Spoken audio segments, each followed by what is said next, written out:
Hanapin muna natin yung trans over.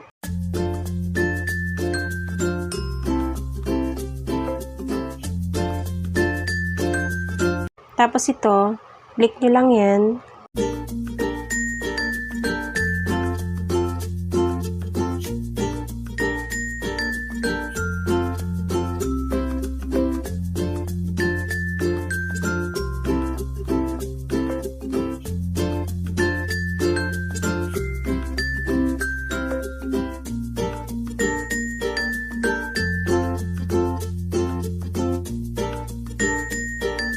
Dito sa translate into, hanapin nyo lang yung language na gusto ninyong i-translate.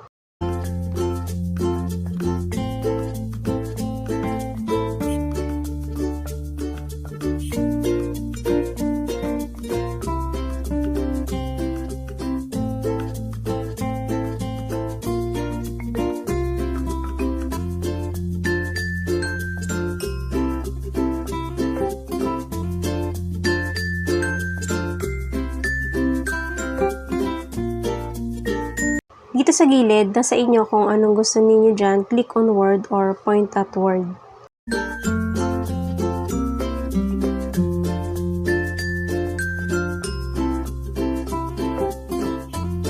Pindutin nyo lang yung more option kasi sa ilalim niyan, ito yung makikita ninyo. Kung gusto ninyong ayusin dyan o may gusto kayong palitan ng mga control keys, save nyo lang pagkatapos.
Ngayon dito, pinalitan ko to. Ginawa ko namang click on word.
So, dito sa Translate into, pinalitan ko naman siya ng English. Depende sa inyo kung anong language yung gusto ninyong i-translate.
If you find this video useful, please give me a thumbs up.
Have a lovely day, guys. See you next time.